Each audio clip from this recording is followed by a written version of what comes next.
drawing, especially comics and all that, you need to know perspective. So whenever you draw, you can put your characters down and your buildings and your backgrounds. So today I'm going to be teaching you about 1-point perspective.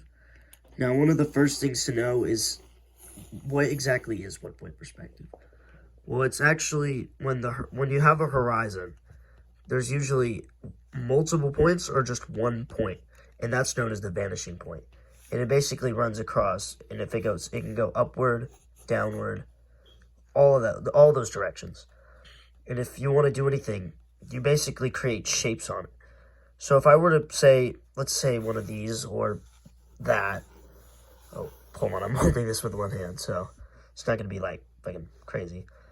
I'd make the dimensions upward, and I'd have to be parallel from the line. So I can either go on the line or right next to the line. As long as I'm parallel from the line, it'll make sense and not look awkward. So I run it on here, and this is what basically it's supposed to look like from a 1-point perspective. Now, to complete the cube, you have to go around. You just have to draw a straight line, nothing else. And just run it down like that. Nothing much. You don't have to follow any lines or anything. And for a roof, we could just... Here, I actually wanted to do a Wild West house, so we don't have to really do like a curved roof. We can just write like a straight line up there and bam. But if it did have a roof, you'd probably just draw it like that, I guess. That'd probably work. For the windows, you don't want to just draw it straight because it'd look really wonky. Unless it's on the side of the house, then you can just do that. So there you go. So we got that done. You want it to follow and be parallel to the other walls. So like right here, you can like parallel it.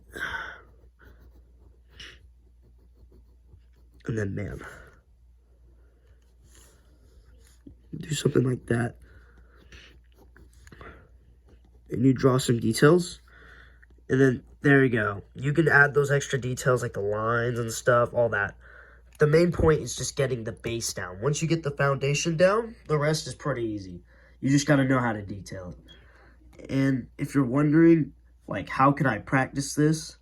Well, all you have to do is what really helps me is you just got to draw some lines around here.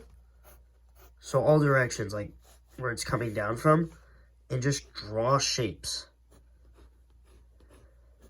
What this basically does is you're practicing drawing the dimensions of the shapes. So the next time you do something like this, you'll know what you're doing.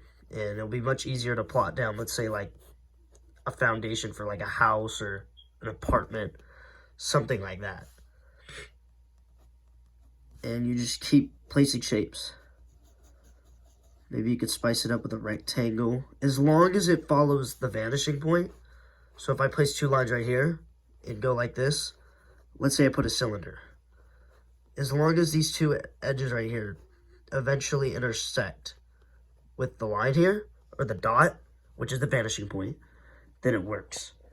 And that's all you got to do. Like, there's nothing else you really got to worry about in this. Like, once again, bam, a horizon, and then the vanishing point. And then this is where it runs across, and if I want to build like a train track, I could just do that, place some extra lines, and then, you know, it's not crazy. Or build like a train station right here. Make sure it runs across on the vanishing point. It has to be parallel to it, like that. Run across, kind of like that. And then you just move on from there. You build the windows and you do all that. You can add some extra details with a porch. Once again, as long as it's parallel, it'll work. And actually, wait, over here it might need to actually be like that. There you go. And that's it. That's actually it. It's easy, no bullshit, pretty simple. And that's all you gotta know. Make sure to try it. I hope you enjoyed, you know, giving you some extremely wise tips. And I'll see you later.